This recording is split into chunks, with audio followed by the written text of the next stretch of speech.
Hello, everyone, and welcome to the Surprise Jab Podcast. I'm your host, Zach Ruger, surprising you with new topics every single week and jabbing you, of course, with your daily dose of UFC. And today, episode 72 of the Surprise Jab Podcast is a massive one, as we are going to be giving our official predictions for UFC 299, a full card preview on today's episode, which I'm just so pumped about. This is one of the biggest UFC cards of all time, going down this Saturday, March 9th, at the Caseta Center in Miami, Florida. I believe that's what the arena is called, but Caseta Casino, whatever it is. It's massive, headlined by Sugar Sean O'Malley as he takes on Marlon Vera in the rematch for the Bantamweight Championship. So excited for that fight. That is going to be the main discussion for today's episode, and I cannot wait to break down all the card.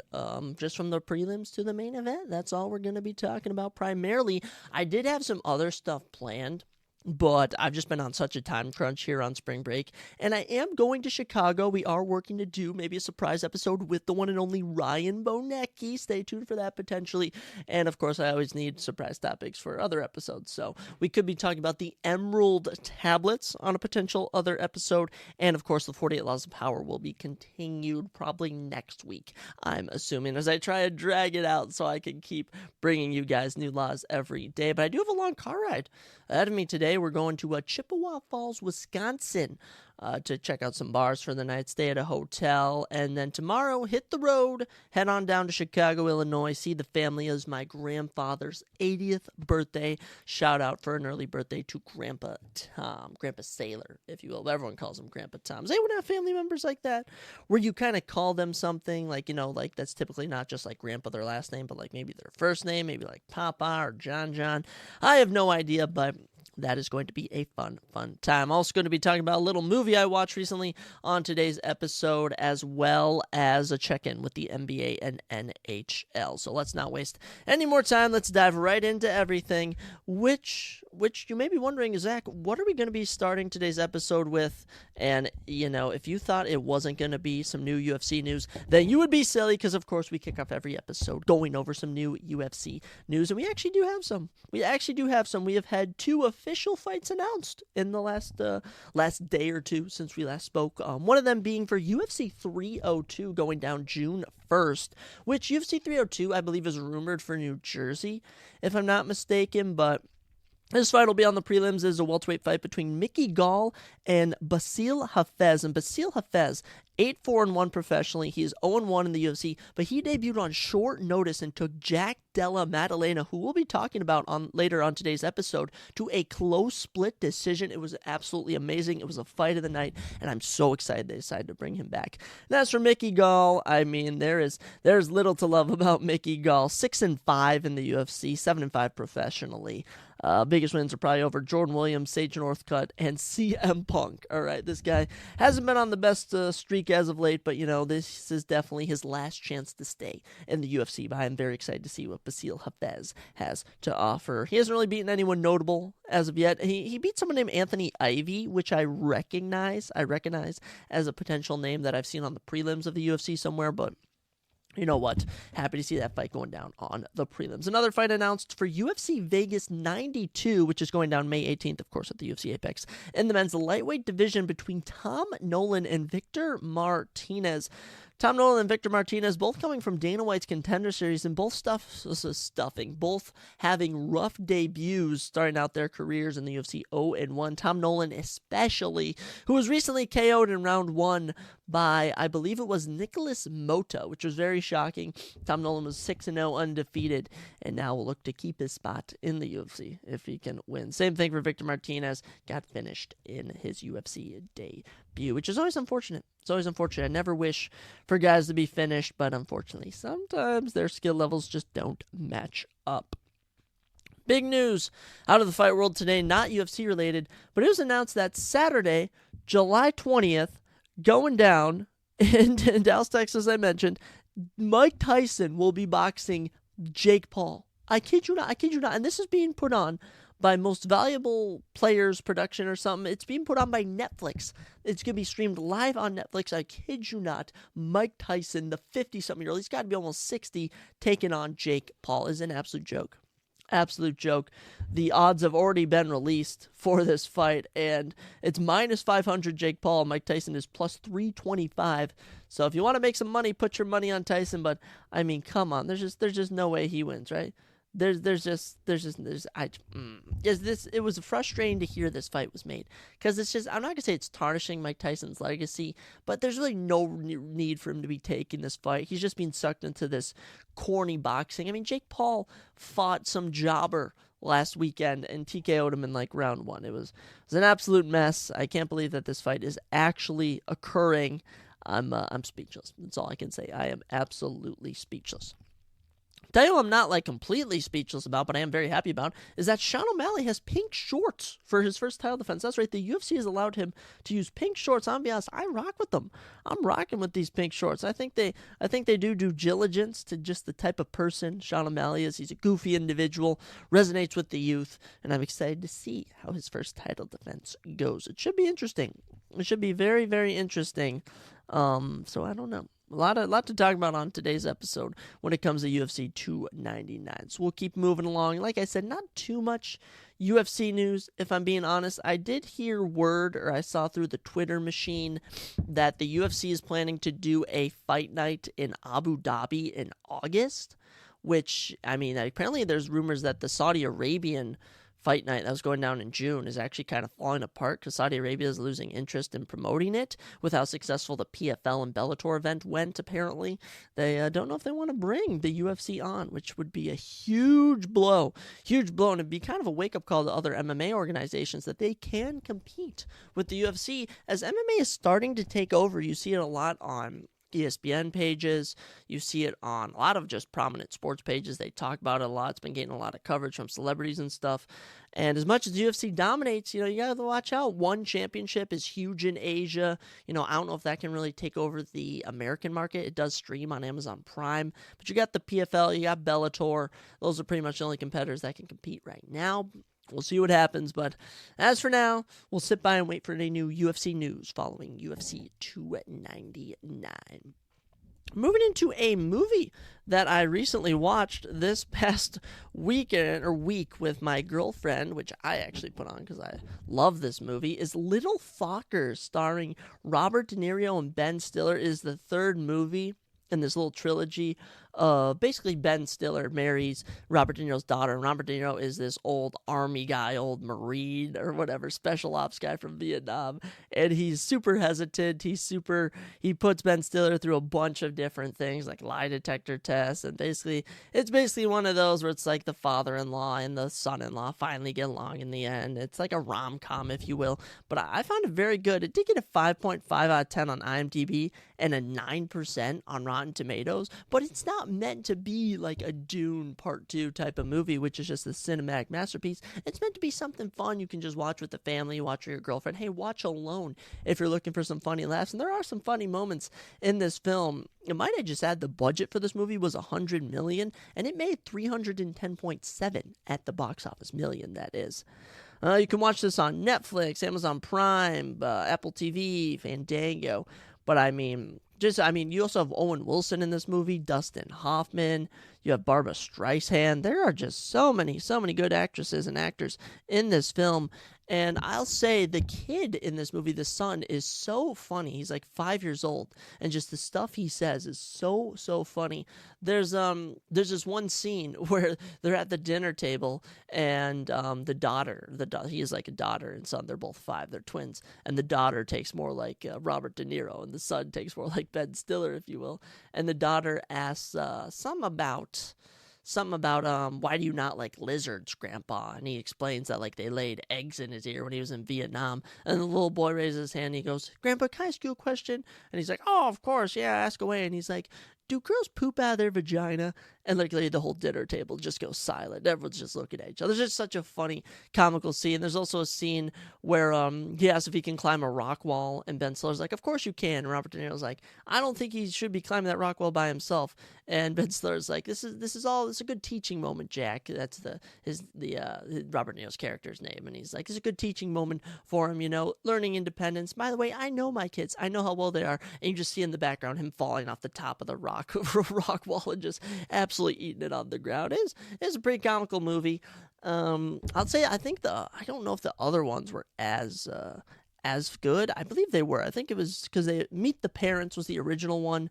Then it was Meet the Fockers, which is like, so it's basically the Focker is that's Ben Stiller's character's name. His name is Gaylord Focker. Absolutely hilarious name. And his parents are super like fun and going. And I mean, his wife's mother is super fun and going. But it's pretty much just Robert De Niro's character is just this stern guy who's like hard to get to. So it goes from like Meet the Parents where he like meets them. Then he meets Meet the Fockers is where he meets Ben Stiller's parents. And Little Fockers is just all about. It's kind of a comeback. I think the original movies came out in the early 2000s, and Little Fockers came out in like 2010. But I do like Robert De Niro. I like Ben Stiller. And it's always fun to watch little silly movies like that now and then.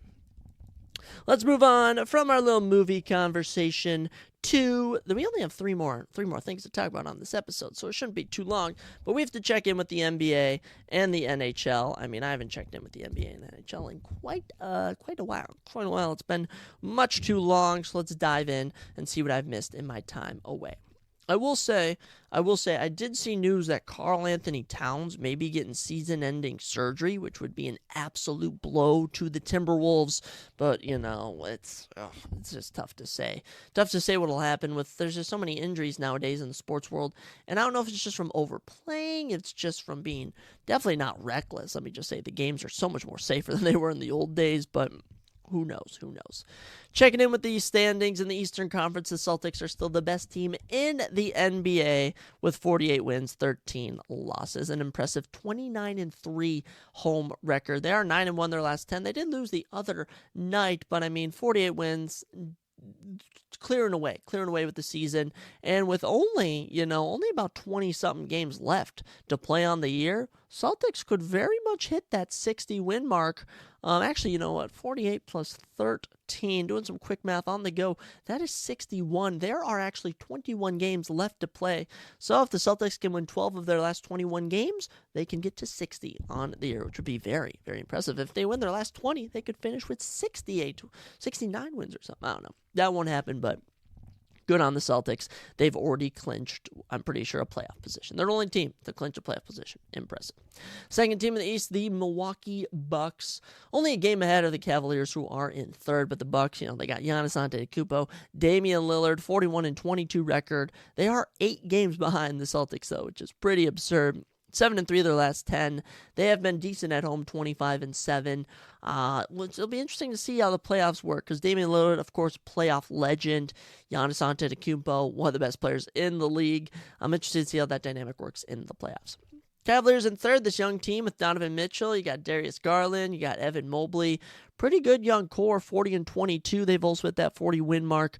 5-5 their last 10. They haven't been too hot. Still remaining a contender, and will definitely make the playoffs. In the 4th, 5th, 6th, 7th, 8th, I mean, that's pretty much your 4 through 8 are all separated by just 2 games to 1 games. Magic are currently in 4th, 5-game win streak, 37-26 record, 8-2 their last 10. That impressive. Yeah, again, another young team. I mean, you got Cole Anthony, you got Jalen Suggs, Paulo Banchero, Franz Wagner. This is a young group, proving that young basketball teams can do well. I mean, we'll talk about the Western Conference with the Thunder in a second. But I mean, Magic flying under the radar. Knicks currently in 5th with a 36-26 record. They've been 3-7 in their last 10. Not too hot. Always interested to see what will happen with the Knicks. Julius Randle, Jalen Brunson, absolute studs. We'll see what happens. Heat are in 6th, 35-26 record, 8-2 their last 10. They're on a little 2-game win streak. They've been doing pretty good. In 7th, though, 35-27. They've been 4-6 their last 10. The 76ers are kind of falling. Don't know at all what's going on. James Harden, Joel Embiid, kind of a mystery to me. What's great? Actually, James Harden is on the 76ers, right? I honestly can't remember what team he's on. If I'm being honest, I've completely forgotten. Is James Harden not on this team? What team is James Harden on? I actually don't know what team James Harden is on, if I'm being honest. It's actually completely escaped my mind, because now that I've checked the roster, actually, did he go from the 76ers to the Nets? I can't remember. He's on the Los Angeles Clippers? Where have I been? James Harden is on the Los Angeles Clippers, and I didn't even know that. I'm very embarrassed as a basketball fan. I'm sorry. I haven't been keeping up with anything, but okay. 76ers without James Harden, Tyrese Maxey, Joel Embiid, still good, but in 7th. Pacers in 8th, 35-28 record. They've been mediocre. Bulls 30-32, gonna be fighting for a play-in spot. The Hawks 28-34. I don't know what's going on with them. DeJounte Murray, Trae Young. Such a shame it's not working out. Nets are in 11th, 35-20, 25-37. My bad. It's rough. It's very rough for them. Raptors 23-39, also not doing too hot. They're in 12th. Hornets 15-47. They are on a 5-game losing streak, but did hit the double-digit win mark. Pistons are now no longer the worst team in the league or even the West, as they are now in 14th with a 9-52 record. 1-9 their last 10 are on a 3-game losing streak. But the worst team in the league is the Washington Wizards, 9-53, 0-10 their last 10 games, as they are on a 16-game losing streak. Embarrassing as it comes. And this Wizards team just has no one. They got no one. This Wizards team has no one. They got Jordan Poole, Kyle Kuzma. Those are the stars. Tyus Jones is now starting for them. Props to that former Apple Valley player from Minnesota and Duke legend. You got Denny Avdija in your starting lineup. Daniel Gafford. Corey Kispert is still on the team. I forget he played at Gonzaga. Marvin Bagley III. Oh, man. Wasn't he like a number 2 or number 3 pick not too long ago? Such a shame. Landry Shamet's still on this team. Patrick Baldwin Jr. is wound up on this team. It is not pretty to be a Wizards fan. Let me just say, it is not pretty to be a Washington Wizards fan. Tough going, but there's always next year. There's next year. And as for the Pistons, how about that? There's talk that they might have the worst record in NBA history, and they're proving people wrong. And I won't lie, they are only a game ahead of, they're actually 0.5 game ahead of the Wizards. So it can easily flip flop, but embarrassing to be from Detroit or Washington. Let's get over to the Western Conference and see how things are going with my Minnesota Timberwolves, who are still in first place. They are 43-19, 7-3 their last 10, but they're actually tied with the Thunder. But due to some tiebreakers between them both and conference wins, Timberwolves are the number 1 team at a 43-19 record. Thunder 43-19 as well. They're 8-2 their last 10. These two teams are neck and neck. Timberwolves have lost 3 in their last 10, and it has been a bit of a concern with this unit, as I mentioned about Karl Anthony Towns. He, of course, tore his meniscus, his left knee, and actually, as of 15 minutes ago, he is out indefinitely. This is not good. This is not good. We just lost Karl Anthony Towns. We just lost our Justin Jefferson. Actually, we lost more of our Kirk Cousins. I think Anthony Edwards is more of our Justin Jefferson. So, yeah. Yeah, and the Minnesota and New York Knicks listened to the NBA on load management, and apparently this is what happened. I have no idea. That is such a shame. That's such a shame. Wow, how about the change in the 15 minutes we've been talking on this podcast? I went from theorizing if Karl Anthony Towns had been hurt to actually finding out that he had been hurt.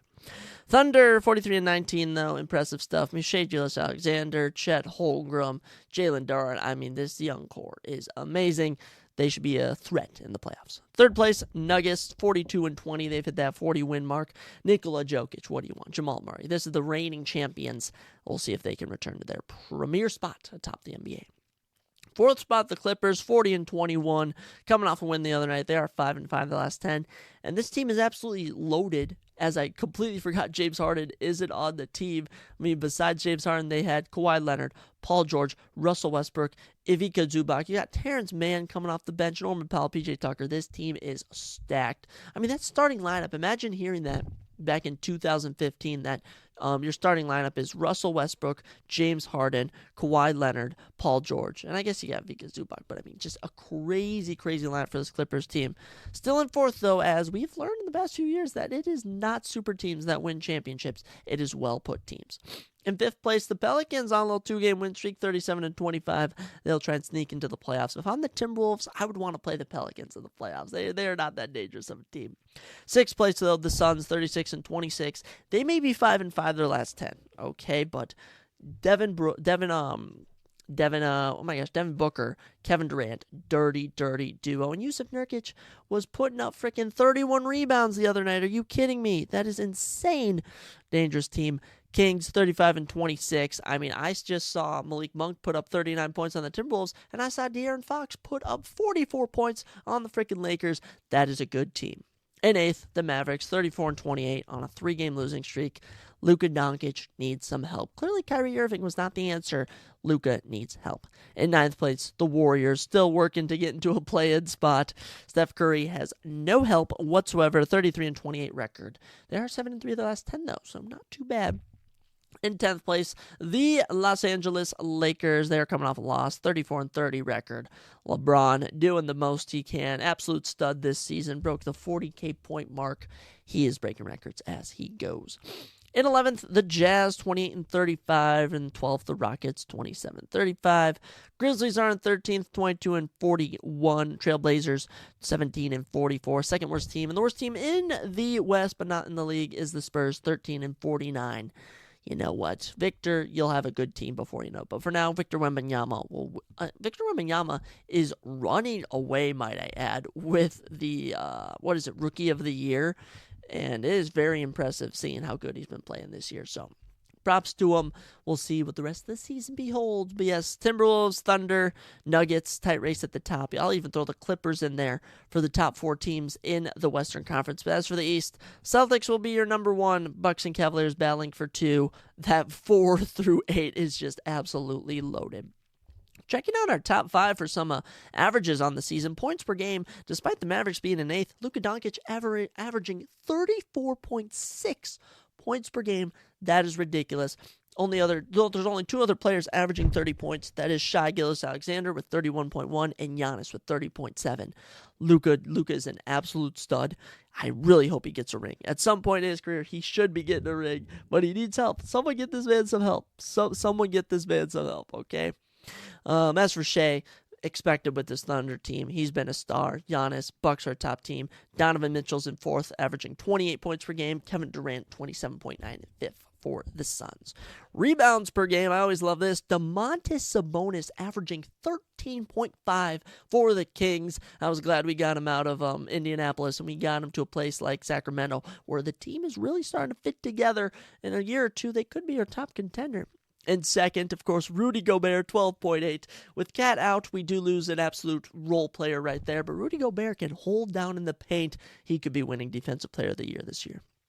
In third, Nikola Jokic with 12. Anthony Davis in 4th, also with 12. And in 5th, Jalen Duren of the Pistons, 11.8. But just crazy that the averages for this, because they're averaging this many per game. Absolutely crazy. Assists per game, there's only 2 players in the double-digit category. That's Tyrese Haliburton of the Pacers, averaging 11.3. And in second, Trae Young, averaging 10.8. Luka is in the mix, averaging 9.8. Nikola, 9.2. Domantas, 8.4. I mean, that just shows that Luka Doncic, Nikola Jokic, and Domantas Sabonis are all absolute studs. And by the way, coming from Eastern Europe, I mean, are you kidding me? The absolute studs that are coming out of Eastern Europe are so talented. Field goal percentage, I always love this one. We got all setters across the board. 68.9% belongs to Daniel Gafford of the Mavericks. In second, Jakob Poeltl with 65.6%. And in third, Rudy Gobert averaging 65.2% for field goal percentage on the year. Very impressive. Very impressive, Rudy. Well, all he's doing is throwing in little hooks, layups, and dunks, so nothing too much. 3-pointers made on the year. Steph Curry still doing his thing. He's made 287. Next closest player is Luka Doncic with 209. And third, Dante DiVincenzo with 197. Villanova legend. Klay Thompson in 4th with 189. And Paul George sneaking in there with 184 in 5th. 3-point percentage, though, absolutely crazy. The number 1 3-point percentage player, my favorite Duke player of all time, Grayson Allen, averaging 47.1% free throw percentage on the year. Luke Kennard, Duke legend as well, right? Didn't Luke Kennard go to Duke, if I'm not mistaken? In second, he plays for the Grizzlies. Jalen Williams of the Thunder with 45.3%. Norman Powell, 45.2%. And blocks per game is at the final stat we'll be looking at. We can check out steals, too. Blocks per game, Victor Wembanyama averaging 3.4. Your Rookie of the Year, your past number 1 pick. Are you kidding me? He averages 3.1 blocks per game. Next closest player, Walker Kessler of the Jazz with 2.7. Brook Lopez of the Bucks, 2.6. Chet Holmgren, 2.5. Anthony Davis, 2.4. And the last thing, steals per game. There's only one man averaging 2 steals per game, and that is Shai Gilgeous-Alexander with 2.1. De'Aaron Fox, Donovan Mitchell, Matisse Thybulle, Kawhi Leonard, all average 1.8. Impressive stuff from all those players. My predictions, though, for the NBA to round out the year, I got to give MVP to Luka if he's doing this much stuff. But if the Thunder do overtake the Timberwolves for number 1 seed, Shea is really in the conversation, and Nikola Jokic is always in the conversation. So I'm personally giving it to Luka because I just feel like what he does for the Mavericks is so rare with any other team, especially that he somehow keeps them in the mix. So he's my current MVP. And Victor Wembanyama, obviously, he's going to win Rookie of the Year. Rudy Gobert, Defensive Player of the Year. And as much as I want to say the Timberwolves head coach is going to win Coach of the Year, with what's happening with the Celtics, they might run away and steal it. So that's your little NBA check-in. Longer than usual, but like I said, I like to draw things out sometimes when we don't have too much to talk about. Is that good? Is that bad? I don't know. But now you're all caught up on what's happening in the NBA. But that's not all. That's not the only league we check in, because I got a lot of fans who like the NHL. So we're going to do a little NHL check-in while we're at it. I mean, who doesn't love a little stick and puck, especially if you're from Minnesota? I mean, I was seeing some of the haircuts for the high school or Minnesota hockey tournament, and my goodness, popping out. Amazing. If you want to see some funny haircuts, check out the Minnesota State tournament. Absolutely amazing. But as for the NHL, I mean, there have been a lot of changes since we last talked. I mean, I've just absolutely taken away at what's occurred.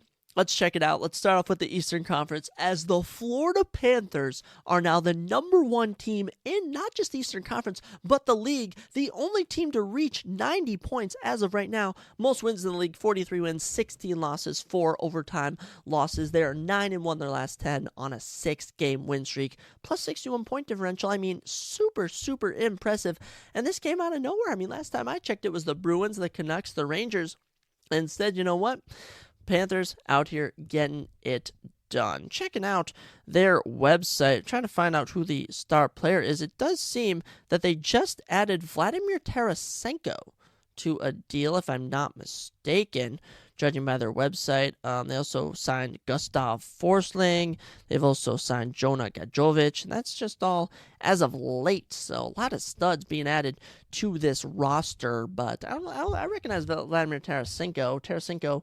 A name I recognize from the Blues, St. Louis Blues, but could be mistaken. I know a majority of hockey players that played in 2015 to 2016, because I was grinding NHL 15 back in the day.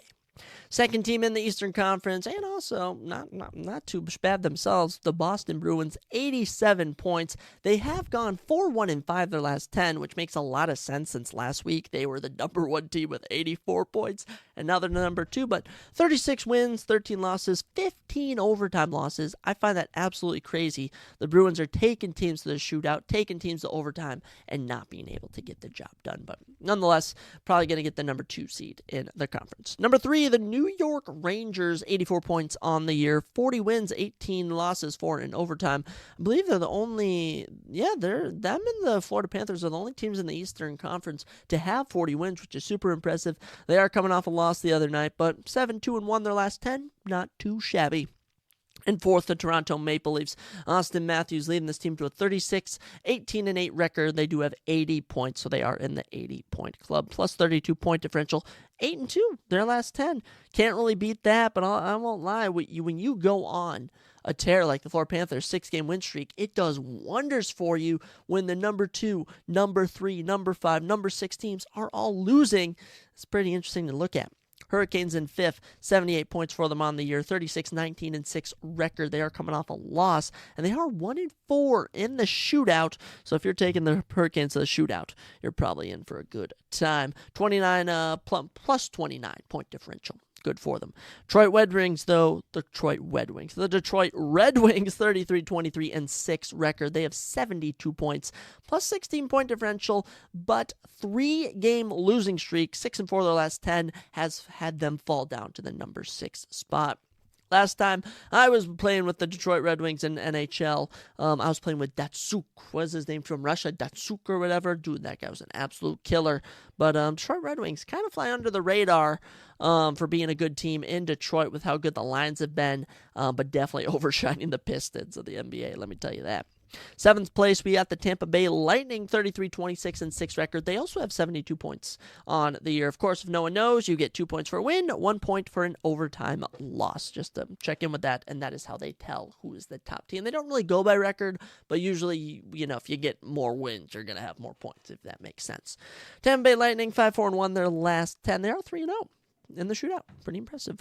Philadelphia Flyers in 8th place, 72 points as well for them, 32-23 and 8 record. They are 4-4-2 their last 10, so it's been iffy going on about that. Islanders are currently in 9th with 68 points, so they're not in the 70 club yet. 27-20 and 14 record. 4-game win streak, though, has them keeping their playoff hopes alive, as only the top 8 teams of each conference make the playoffs. Capitals in 10th. Alexander Ovechkin still going strong, but 28-23 and 9 record, only 65 points.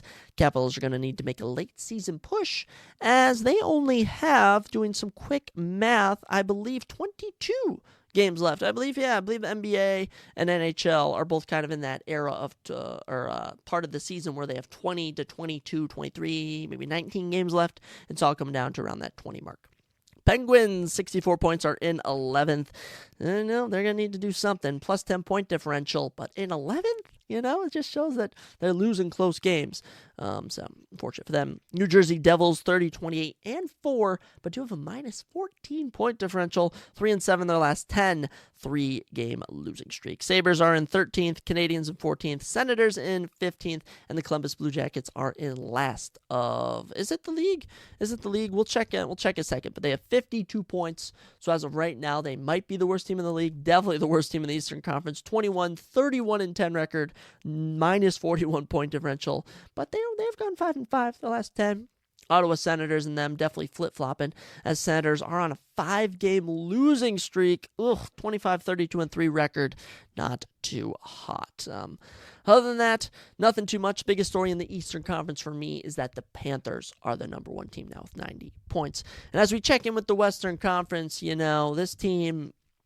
Studious as ever, but not the number 1 team in the league. Still the number 1 team in the West. The Vancouver Canucks, 87 points. They are the only Western team as of March 7th that is in the 40-point win club. 40 wins, 17 losses, 7 of those in overtime. Or 24 losses, I should say. 7 of those in overtime. 2-game win streak, though, for the Canucks. This team is absolute studious, or they are filled with studs. Trying to see, NBA.com and NHL.com do not work as similar as I would hope with listing their top players. But as for league leaders, am I seeing anything? I don't know. I was going to try and find something about who the top players were. But like I said, we've got some up-and-coming guests on that'll know more about NHL. If you want to hear all about pre-NHL season predictions, go check out that episode with Cole Walker and Jaden Watson. Amazing takes from those two boys. We'll have them on sooner or later. Number 2 team in the Western Conference, the Dallas Stars, 38-17 and 9 record. They got 85 points, 3-game win streak too, got a plus 36 point differential. Can't really beat that. Impressive stuff down in Dallas. Number 3 team, Winnipeg Jets, also in the 80-point club, 83 points on the year, 39 wins, 17 losses, 5 of those in overtime, plus 42 point differential. I love to see that. They are 7-3 the last 10. It says 0-1 in the shootout. So, gosh, they've only been in a shootout once of their 5 overtime visits. 4th place is the Minnesota Wild's biggest rival, the Colorado Avalanche. 83 points for them, 39-20 and 5 record, 2-game win streak. Yeah, they've been playing good puck.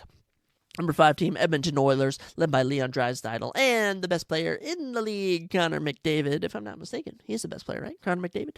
38-20 and 2 record. That is right. Only been to overtime twice this year. Both of those times to the shootout. Both times they have won. They are on a 5-game win streak, though, so don't be surprised if they keep this win streak up. They could assert into the top 3, I'll say.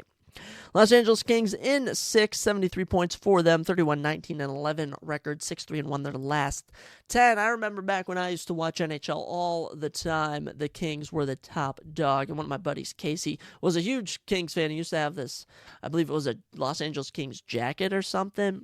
You know what? Those days have passed, but Los Angeles Kings still staying relevant. Number 7, the Las Vegas Golden Knights, 73 points, 33-22-7 record. They are on a 3-game losing streak, surprisingly. And for this Vegas Golden Knights team, they are scary in the playoffs, but they have a chance of missing the playoffs, which I find pretty fascinating. We'll see how the rest of the season winds up for the Vegas Golden Knights, who are they the reigning champs? I can't recall. Are they the reigning champs? See, escapes my mind. Number 8, the Nashville Predators, 35-25-3 record, 73 points on the year for them, plus 8-point differential, still staying positive. This Predators team is 2-0 in the shootout and 8-1-1 their last 10. They've been doing pretty good despite losing the other night. They'll look to stay in the playoff hunt. St. Louis Blues in 9, 32-27-3 record, 67 points on the year for them. Not too bad. Kraken in 10th with 67 points. Flames in 11th, and my Minnesota Wild are sadly at 12th. Playoff hope isn't completely out the picture, okay? 29-27-6 record, 64 points. They're just going to need to swing together some wins as they've been 5-4-1 their last 10 and have a minus 14-point differential. Are you kidding me? Are you kidding me? Final 4 teams in the conference. Coyotes, 55 points for them. They're 25-32-5. Yeah, 2-7-1 their last 10. Ducks in 14th, 49 points for them. 15th is the San Jose Sharks, who are tied as the worst team with the Blackhawks. 15-39-7 with 37 points. They're 1-7-2 their last 10. Yet to even win 10 games at home on the year. Blackhawks in 16th place after losing Connor Bedard. I mean, this team, their fall from grace has been plentiful. 16-42-5. They are only, 2-6-2 their last 10 and have a minus 95-point differential. But I missed this. The San Jose Sharks have a minus 107-point differential. That is not good at all. That's not good at all. My goodness, yeah. Playoff format, I actually should read this. 16 teams will qualify for the Stanley Cup playoffs. That's what I thought. Is largely division-based with wildcards. The top 3 teams in each division will make up the first 12 teams in the playoffs. The remaining 4 spots will be filled by the next 2 highest-placed finishers in each conference. Oh, I did not know that. So I was looking at conference standings. Let's look at the wild card. As of right now, so in the Eastern Conference, Atlantic Division, Panthers, Bruins, Maple Leafs, top 3 teams of the Atlantic. In the Metropolitan, Rangers, Hurricanes, Flyers, top 3 teams. So those are your 6 teams for the Eastern Conference playoffs as of right now. For the wild card spot, the Detroit Red Wings and Tampa Bay Lightning, both with 72 points, would get in as of right now. So in reality, it's the Islanders, Capitals, Penguins, Devils, Sabres. I'll say Sabres that are kind of fighting for a spot as of right now. In the Western Conference, Stars, Jets, and Avalanche make up your central teams in the playoffs. For the Pacific, Canucks, Oilers, and Kings make up your other 3 playoff teams. And as for the 2 wild cards, you're looking at the Vegas Golden Knights and Nashville Predators, both with 73 points. They each have a 6-point lead on the Blues and Kraken, who are on the 3rd and 4th spot for the wild card. So as I look at this now, the Minnesota Wild are currently in 6th place, so they are 4 spots, I'll say, back from the wild card. They're like 9 points back from making the wild card. Yikes. Season winds on in the NHL. Anything I can see about who the top stat leaders are to give you guys some of that? I mean, I gave it for the NBA. It's only fair I give an NHL analysis of what's been going on. For points, Nathan MacKinnon, top player in the league with 109. He is a center for the Colorado Avalanche. It says a C. I believe that means a center. I thought there was attackers and defenders, or forwards and defenders. I don't know. Nikita Kucherov is in 2nd. Is Nathan MacKinnon the captain? I don't know. I'm going to get clowned. I already know. Goalies. Best goalie average in the league is 2.47 for Joey Decord of the Seattle Kraken. Oh, wait. No, it's not. I was moving that thing down. It's Connor Hellbuck with 2.29. Oh, impressive stuff. He plays for the Winnipeg Jets. Rookies for points, Connor Bedard still the top guy with 43, but Minnesota Wild defenseman Brock Faber currently in 2nd for most points by a goalie. Impressive stuff. Defenseman points, Quinn Hughes of the Canucks with 73 is your top guy. I wish I knew more about how all this worked for the NHL. So I'll have to get some insider perspectives when I go more in depth with this. But as for now, it never hurts to kind of check things out. And the last thing we'll say, as it just popped up, is that the Flames retired number 34 for Mika Kaprizov. The Calgary Flames retired the number 34 in honor of goaltender Mika Kaprizov, the team's all-time wins leader, among other records. So good job, Mika, and that's all we got for the NHL for today's episode. But fun times talking about the NHL. Plus, I should know about the NHL. It's my state sport, all right? It's the state of hockey. I mean, come on, Zachary. You should know your stuff. But with that, there's only one thing left for me to talk about on today's episode, and I have been absolutely pumped to talk about it. I am loaded with information as we are going to go through all the fights for UFC 299, and we have 14 fights as of right now to go through, and that is before the weigh-ins taking place Friday morning, March 8th. So strap in, grab some snacks, and let's go through the UFC 299 official event preview. And kicking us off, as always, if you were to guess, what's the first fight for a UFC event, the first UFC prelim, if you will, the first pay-per-view of fight, what would it be?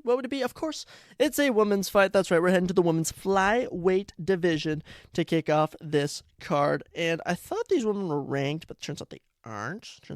They fluctuate in and out of the rankings. But we had the women's flyweight division as Joanne Wood takes on Marina Moroz in the opening fight of our card. Joanne JoJo Wood and Marina Iron Lady Moroz. Ooh, how fun.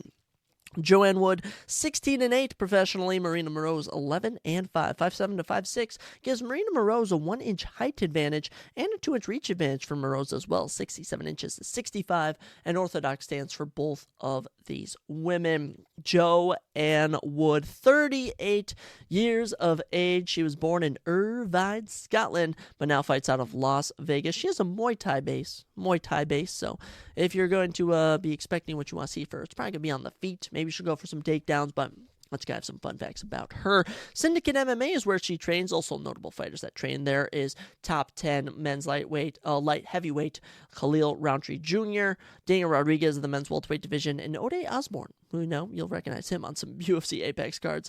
Of her, 16 victories. Wow, of her 16 victories, 5 by knockout, 1 by sub. Yeah, she goes the distance a lot. But 5 of her 8 losses are actually by submission. So I found that pretty fascinating. Hasn't fought in a year. Last time she fought, she beat Luiana Carolina at UFC 286 back in March of 2023 by split decision. Joanne Wood has been in the UFC for a while now, so this will be her 12th UFC Women's Flyweight bout, which is actually tied for the third most in divisional history. She's gone 8-8 in the UFC, which isn't too hot. She's actually 6-5 in the UFC Women's Flyweight division, 7-3 in her career at Women's Strawweight. So Women's Flyweight hasn't treated her as kindly. Her 2 knockdowns landed in the UFC Women's Flyweight division are actually tied for third most in divisional history. Yeah, not a lot of knockdowns landed there.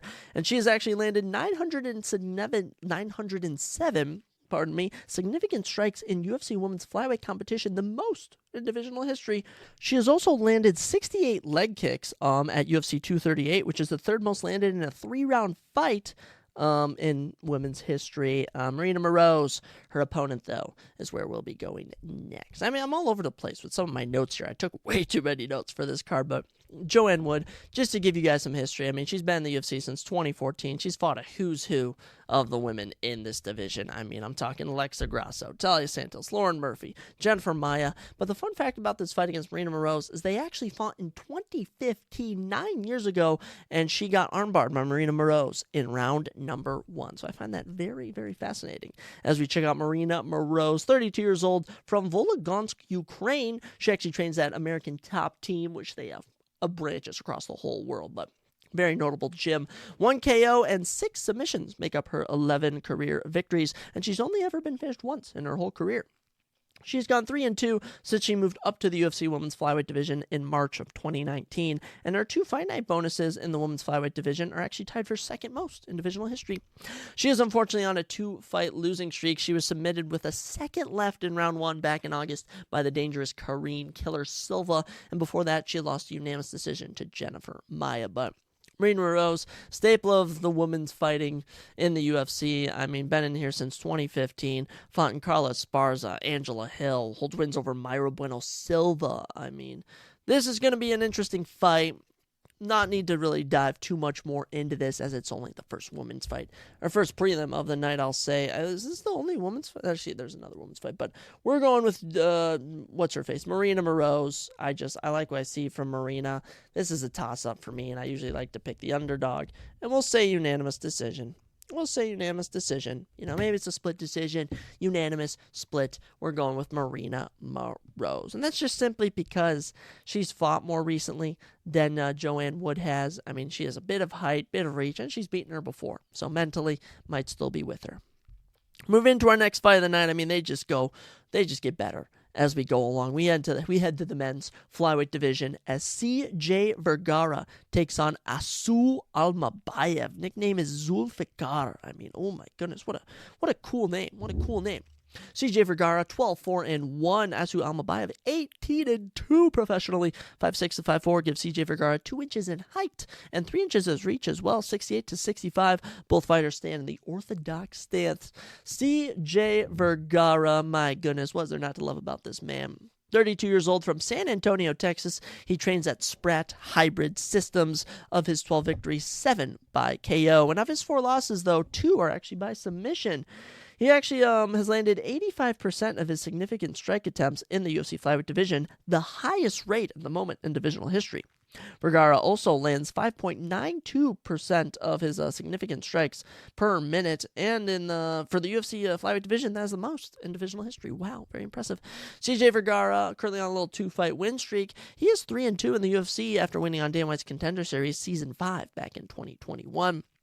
Losses to Ode Osborne in 2021 and Tatsuro Taira in 2022 have kind of hindered him, but in March of last year, 2023, he had a fight of the night and my comeback of the year for 2023 against Daniel Lacerda, and back in July was able to go the distance against Vincius Salvador and get the win there. So CJ Vergara, dangerous as always, but they don't get easier from here in the men's flyweight division. No, as he takes on Asu Almabayev, and oh my goodness, 30 years old from Almaty, Kazakhstan. He actually trains at Dar Pro Team Kazakhstan, same gym as Shavkat Rakhmonov. That's right, the welterweight. And he has a jiu-jitsu background. Of his 18 victories, 3 by knockout, 9 by sub. Of his 2 losses, one's actually by submission, which was by Tagir Ulanbekov. That is right, Tagir Ulanbekov, who is currently ranked, I believe, number 12 in the men's flyweight division, so that's not too bad of a loss to hold. And he's on a 14-fight win streak. He last lost in April of 2017 by decision. This guy is unreal. Last fought, actually debuted in August in 2023, submitting Ode Osborne by rear naked choke in round number 2. And that's all I needed to see. Asu Almabayev, give him to me. Dude's on a 14-fight win streak. Dude is an absolute killer. Are you kidding me? Are you freaking kidding me? This guy's an absolute stud. Trains with Shavkat Rakhmonov, has a jiu-jitsu background, and by the way, half of CJ Vergara's losses are by submission. That's Asu Almabayev's specialty. So give me Asu Almabayev by, we'll say round 2 sub. I like that. I like a little round 2 sub for my Kazakhstan boy. I wonder if he'll say hi to Borat for me. Next up, we go from our smallest division to our highest division as we go to the men's heavyweight division. I'm so pumped for this. We get one of the biggest debuts of the year already as Robelis, the big boy Despange, takes on Josh Parshin. This one is massive. Robelis Despange, 4-0 Taekwondo background. This guy is nuts. Josh Parshin, 15-7. Robelis, 6'7". Josh, 6'4". Okay, Robelis, a big boy. Robelis on UFC site has an 84-inch reach, but on like every other site I've seen, he has an 87-inch reach unofficially, which is a UFC record if measured again. Josh Parshin, 79-inch reach advantage, so he's either going to be having a 5-inch reach disadvantage or a 10-inch reach disadvantage. This is absolutely crazy. Both fighters have an orthodox stance. Robelis making his UFC debut. This guy's crazy. 35 years old, born in Cuba, now fights out of Florida. Of his 4 victories, 4 by knockout. Let me list you for him. His first fight ended 4 minutes, 54 seconds into round number 1. His second, 12 seconds into round number 1. His third professional fight, 3 seconds into round number 1. He got a 3-second knockout. His last fight last summer, a 4-second knockout. This guy has power in his hands. He's got reach, taekwondo background. We'll see how he does in the UFC. You know, he's fighting jobbers in Cuba, but you know what? He's giving me Yoel Romero vibes, and I'm all here for it. Robelis, you are looking very, very nice as a prediction. His opponent, though, let's not sleep on him. Josh Parjan, 34 years old, born in Martinsburg, West Virginia, now fights out of Bradenton, Michigan. Of his 7 losses, 4 have actually been by finish. So he has been finished a numerous amount of times, and he actually trains at Scorpion Fighting System, same gym as a man we'll be talking about in a second, Michel Pereira. You know what? You know, of his 15 victories, 11 knockouts, 2 subs, he gets it done, but he is kind of the unranked heavyweight typical type in the UFC. Been on Dana White's Contender Series twice, got round 1 knockouts in both, but wasn't actually brought on until 2020, where he actually lost his UFC debut to Parker Porter.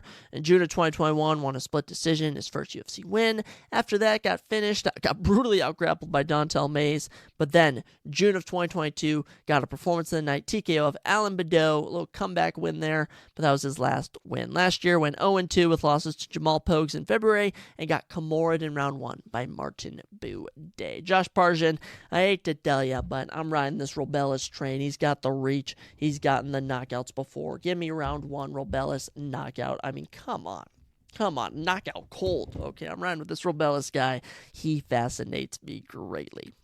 Moving on to our next fight on the card. We go to the middleweight division because this one's fun. This is a fun one in the men's middleweight division as we get our first, he's not even ranked anymore. Michel Pereira was ranked at number 15, but he kind of floats in and out. Michel Demolidor Pereira and Michael Husar Olakajacek. Michel Pereira, 29-11 with 2 no contests is his professional record. Michael Olakajacek, 19-6 with 1 no contest. 6'1" to 6 foot gives Michel only an inch in height, but and an inch in reach for Michael Olakajacek, 74 to 73. Orthodox stands for Pereira with that right hand, southpaw for Michael with that left. This one will be fun in the men's middleweight division. Michel Pereira, we'll start with him. I mean, this guy is on the run of a lifetime, a 6-fight win streak. Hasn't lost since 2020. Absolutely crazy run for Michel. 30 years old, from Brazil. Of his 29 victories, 11 knockouts, 6 subs, and of his 11 losses, he's only been finished twice. So that's not too bad. In the UFC, debuted in 2019, had a crazy flying knee, then had a fight of the night against Tristan Conley in 2019 where he was doing backflips, he was freaking doing Superman punches, and just ultimately lost because he gassed out. In February of 2020, he was destroying Diego Sanchez for accidentally hitting him with a legal knee, earning his second loss in the UFC by DQ, but since then, hasn't lost. In 2020, gets a performance of the night, rear naked chokehold. After that, goes on a 4-fight win streak or 4-fight decision streak, I'll say, with wins over Chaos Williams, Nico Price, Andre Filio, and a fight of the night against Santiago Ponzinibbio. Last time out in October, though, got a minute knockout of Andre Petrovsky, earning himself $50K. This guy's a finisher. He's a killer, and he is fun to watch. But it ain't gonna be no walk in the park for Michel. He takes on Michael Husar Olakajacek, the 29-year-old from Poland. Actually trains at Antez MMA Poznan in Poland. Of his 19 victories, he has 14 KOs and 1 sub. Now, of his 6 losses, though, 5 are by finish. 4 of those by sub. So he has been finished a numerous amount of times. He's coming off a huge win in August over Chidi Nchukani. Finished him in round 1 with the TKO, earned himself a little $50K. Other than that, he's had round 1 knockouts of Cody Brundage, Sam Alvey, Shamil Gamzatov. I mean, this guy's knocked out numerous amount of people. Gian Viante round 1. Got Sumara Vantigolev round 1. Very impressive stuff from Michael Olakajacek.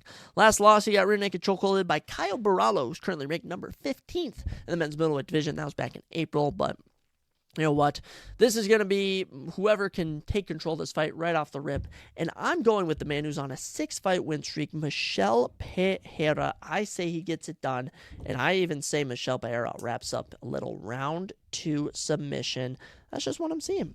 That's just what I'm seeing, and it's definitely because Kyle Barallo did it, and because Kyle Barallo and Michel Pereira both have trained at similar gyms in Brazil. And Pereira, he can grapple, he can strike, and I honestly don't see Michel Pereira losing unless he gets knocked down, which I'm yet to see so far in his career, and that's why I'm riding with him. So impressive stuff, but here's a little side piece. Michael Okajacek is 3-1 since he dropped to the UFC middleweight division. Only losses to the 50-ranked Kyle Barallo, and he has earned all 6 of his UFC stoppage victories by knockout. So, pretty good talents, but I'm riding with Michel Pereira, and he should be able to get a ranked opponent after this win. That's my hope. My hope is that he can get a ranked opponent once he wins this one, but we'll see what happens. Let's keep this card moving as we go to the men's light heavyweight division as Ion Cutelaba takes on Felipe Lins. Ion the Hulk Cutelaba takes on Felipe Monstro Lienz. This is going to be a fun one. Ion is 17-9-1 with 1 no contest. Felipe Lins 17-5. 6'2 to 6'1 gives Felipe 1 inch in height and 3 inches in reach for Felipe. 78 to 75. Orthodox stance for Felipe. Southpaw for Ion Cutelaba. Let's start off with Ion the Hulk, coming off a huge win in April where he TKO'd Tanner Boser in 2 minutes. Oh man, 30 years old, born in Chisinau, Moldova, now fights out of Las Vegas at Extreme Couture. Of course, the same gym as Sean Strickland and numerous amount of other people. Chris Curtis, still another name. He has a Greco-Roman wrestling and combat sambo style, which makes him very dangerous. Of his 17 victories, 13 knockouts, 2 subs. 3 of his 9 losses have been by TKO. 4 of those by subs, so 7 of his 9 losses he has been finished, and he hasn't gone the distance since September of 2021. Ion been in the UFC for a while, fought a who's who. Debuted, fought Misha Serkinov.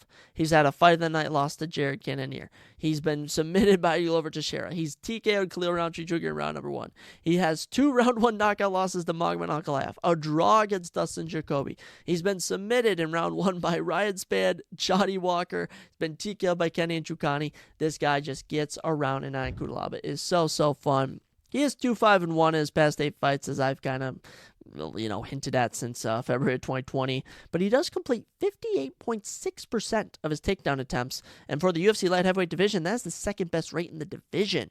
Felipe Lins, though, let's get into him before we get too much into Ion Cutelaba. Felipe Lins, he's been fighting a long time, but he's kind of newer to the UFC. Felipe, 38 years old, from Brazil, trains the American top team. Of his 17 victories, 9 by knockout, 4 by sub. Of his 5 losses, 4 of those, he's been TKO'd. He's fought in Bellator. He's fought in PFL. He's currently on a little 3-fight win streak, which is cool. Here's something notable. He's had 9 canceled bouts in the UFC. 9 canceled bouts. That is not too hot. That is not too hot. First 2 fights in the UFC were losses at heavyweight to Andrei Arlovski and Tanner Boser, but since dropping down to light heavyweight, he's gone 3-0, looked very impressive, wins over Marcin Pacino, around a 49-second knockout of Oven St. Preux, and most recently in June, he beat Maxim Grishin by unanimous decision. This is what I'm going to say. Felipe Lins, he's landed takedowns, he's landed knockouts. This is very tough for me. Because both of these guys give off very similar vibes. They give off a very similar vibe of, I can grapple, I can strike. So I'm having a little bit of trouble choosing who I want to win here. As we kind of look at something that I'm going to draw into factor is the age. Felipe Lins is 38. Ion Cutelaba is 30. Ion, 13 knockouts of his 5 losses. 4 times he's been knocked out. I'm honestly getting that Ion Cutelaba is going to get a takedown, going to take down Felipe Lins, and maybe even submit him. I'm going to give this one to Ion Cutelaba. Ion Cutelaba is my prediction, and we are going to actually say a round 3 TKO, and I think this is just going to be Ion Cutelaba landing takedowns. They'll finally get some ground and pound in round number 3. That's why I see going down. It's because of the age. It's because Felipe Lins is 38. Hasn't fought anyone near the level that Ion Cutelaba's been fighting. All right, and the last guy Ion Cutelaba TKO'd actually knocked out Felipe back in 2020. So, kind of a little stuff there. But like I said, it's the prelims. None of this is really too in-depth, if you will. None of this is really too we're not riding or dying on this hill. Keeping our prelims moving, these final, by the way, every prelim I just listed were the early prelims. Now we're getting into the regular prelims, as they're going to call them, and all 4 of these fights could probably be a fight night. Could be on the main card of an event. That's how loaded this card is. Let's get into it. Kicking us off in the men's bantamweight division, we have where's he at now? Number 13th ranked Pedro Munoz, the Young Punisher. He's not young anymore, but that is his nickname, as he takes on Kyler the Matrix Phillips. Ooh, what a fun nickname. Pedro Munoz 20-8 with 2 no contests. Kyler Phillips 11-2 professionally. 5'8" to 5'6" gives Kyler 2 inches in height, and a notable, wow, this is really going to impact my pick, 7 inches in reach for Kyler Phillips. Yikes, wow, 72 to 65. Both fighters have an orthodox stance. Let's check in with the number 13th ranked Pedro the Young Punisher Munoz. Pedro, 37 years old, born in Sao Paulo, Brazil. He now fights out of Coconut Creek, Florida. Of his 20 victories, 4 by knockout, 9 by sub, and he's never been finished out of his 8 career losses. Very impressive stuff for Pedro Munoz. This will be his 21st UFC bantamweight bout, the most appearances in UFC divisional history for the bantamweight division. Now, Pedro is 1-3 with 1 no contest in his past 5 fights since August of 2021, so hasn't been the best run as of late. He has landed 1,211 significant strikes in total, the most in bantamweight divisional history. His 7 fight night bonuses for the UFC bantamweight division are the 3rd most in the division's history. Very cool stuff from Pedro. He is coming off an August loss to Marlon Vera, where he got outstruck. Last win came in April of 2023, where he beat Chris Gutierrez by unanimous decision. Pedro, been a killer from the get-go, and I mean, we're going back to 2014, fighting Rafael Assunção, okay? 2017, submitting Rob Font, all right? This guy he knocked out Cody Garbrandt in 2019. Took Aljamain Sterling to a decision. Took Frankie Edgar to a split decision. Fight of the night against Jimmy Rivera. Fight of the night against Dominic Cruz. Took Jose Aldo to a decision. This guy is as legit as they come. Now, I will say that reach for Kyler Phillips does draw my interest, but let's first talk about Kyler Phillips first. All right, 28 years old, born in Torrance, California, now fights out of Phoenix, Arizona at MMA Lab, same gym as Sean O'Malley, Mario Bautista, Jared Cannonier, Brian Barberina, Alex Caceres, Benson Henderson. The MMA Lab is a notable gym down there in Phoenix. Of his 11 victories, 5 knockouts, and 2 subs, and of his 2 losses, he as well has never been finished, which I find very, very fascinating. Kyler Phillips is actually one of 11 fighters in UFC history to earn a triangle armbar submission, which he accomplished back in February of 2022 at UFC 271. This is kind of interesting. I'll say Kyler last fought in August of 2023 as well, beat Raoni Barcelos by unanimous decision. For that, had his triangle armbar. Only loss in the UFC is the fight of the night to Raulian Paiva, which is one of those fights where everyone was so confused how Raulian Paiva won that fight. He got outstruck, he got knocked down, he got taken down by Kyler Phillips, and yet he lost. So in my mind, Kyler Phillips is pretty much 6-0 in the UFC. I mean, this guy is absolutely crazy. Holds a win over Song Yadong. That should tell you something. Kyler, super talented. I was really going to pick Pedro Munoz, but that 7-inch reach has really gotten to me. I see Kyler maybe even bullying Pedro a bit. Now, I do see Pedro having a bit more power, and when we look at the level of who he's been fighting, I mean, Pedro Munoz, let me just list all his opponents since 2020, okay? Actually, we'll go back to 2019, okay? Cody Garbrandt, former champion. Aljamain Sterling, former champion. Frankie Edgar, former champion. Jimmy Rivera, former top 10 fighter. Jose Aldo, one of the greatest fighters of all time. Dominic Cruz, one of the greatest bantamweight fighters of all time. Sean O'Malley, current champion. Chris Gutierrez, top 15 guy. Marlon Vera, fighting for the belt. Strength of schedule is in Pedro Munoz's favor. But as what we can learn from Sean O'Malley, strength of schedule does not correlate to an actual fight, and I think Kyler Phillips gets this done by decision. He's not gonna finish Pedro, but I do see this going to a decision, maybe even split. I could definitely see a split decision. Actually, that is definitely something I see in the future. But you know what? This should be a very good fight to kick off our regular prelims, which I believe are going to be broadcasted on ESPN. Just to kind of let y'all know.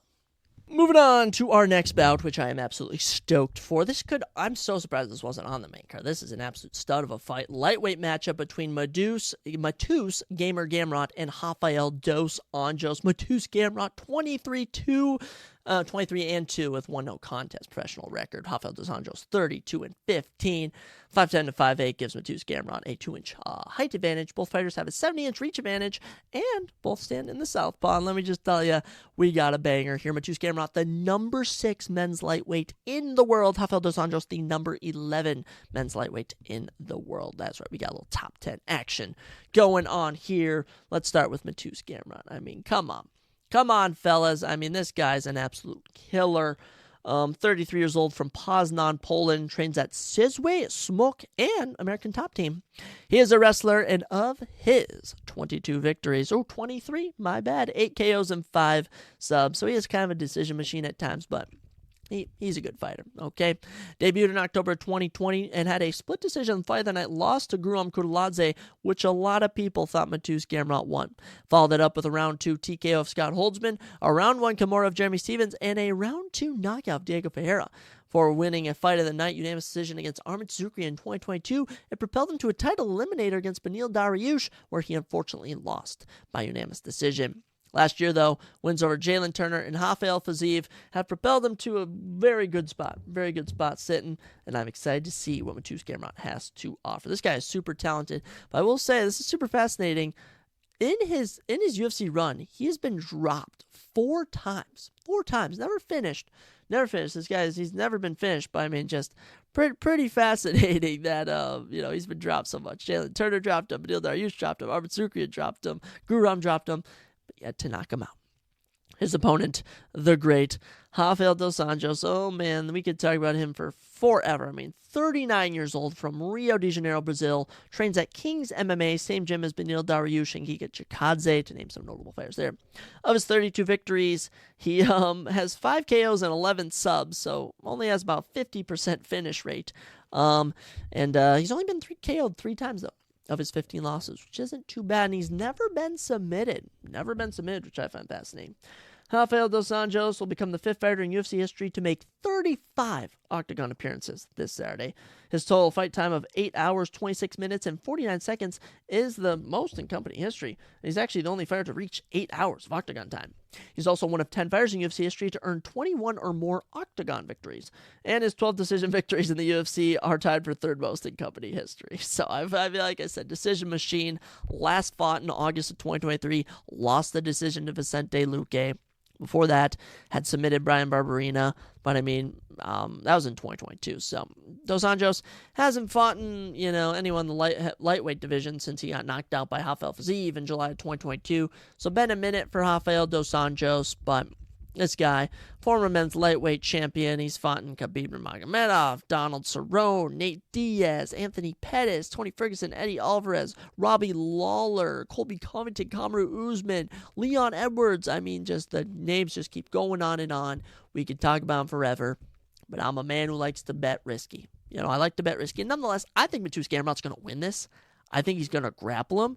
But what I think is going to happen, and by the way, Mateusz Gamrot only has, 5 subs compared to his 8 KOs. I'm saying Mateusz Gamrot becomes the first man to submit Rafael dos Anjos. I'm thinking he kept some slipping, and I'm going with a round 2 submission. It's kind of been my pick all night, round 2 sub. But, he's never been submitted. It is begging to be picked. All right? It is begging to be predicted, all right? So that's what we're riding with. We're going with Mateusz Gamrot. It's probably going to be a decision, but I like to be risky, so we're going with a round 2 sub, rear naked chokehold, guillotine, Kimura, armbar, anything. But Mateusz Gamrot is going to win this no matter what. That's my prediction. Honestly, it's kind of on my locks for the night. I think Mateusz Gamrot might be my lock. I'd be very surprised if he lost. Let's keep it rolling, though, as we go to the women's flyweight division, as number 4 ranked Caitlin Serminara takes on number 6 ranked Maycee Barber. The winner will move up into the top 5. This one's going to be fun. Caitlin, blonde fighter, Serminara, 18-5 record. Maycee, the future Barber, 13-2. 5'9" to 5'5" gives Caitlin 4 inches in height, but that's never really stopped her opponents from doing well. Also, 3 inches in reach, 6'8" to 6'5" is pretty cool. Caitlin Serminara, orthodox stance for her, switch stance for Maycee Barber. Caitlin Serminara, 35 years old, of course, your number 4 ranked women's flyweight, was born in Pennsylvania, but now fights out of New Jersey at All-Star Brazilian Jiu-Jitsu. Oh, man. of Caitlin Saramanara. She used to be Chukagian before she got married, though, so if that's Caitlin Chukagian should ring a bell. Her new name is Saramanara. Of her 18 victories, she's only had 3 finishes, 2 KOs, and 1 sub. Just an unseemly amount of decisions. Absolutely kills me. Last fought in October of 2022, where she lost a unanimous decision to Mana Fiorot, so it's been a minute since she fought. She will compete in her 14th UFC Women's Flyweight bout, the most appearances in divisional history. Her 9 victories in the Women's Flyweight division are tied with Valentina Shevchenko for the most in divisional history. And 15 of her 18 career victories have come by decision, and that includes all 11 of her UFC wins. She is the only fighter in UFC history to earn their first 11 victories by decision. Not very pretty. That's right. She's been around since 2016. Fought Lauren Murphy, Irene Aldana, Jessica Ai, Jeffer Maya. Fought Valentina Shevchenko for the belt back in 2020. Got finished in round 3 nonetheless, but last time she got finished was in October of 2020 by Jessica Andrade. She got blitzed like right off the bat, just got knocked out. But one thing I'll say is notable is she had multiple miscarriages over the last year, which I think has psychologically impacted her, which is so dark to say. And I do see that playing an impact. Never had a finish in the UFC.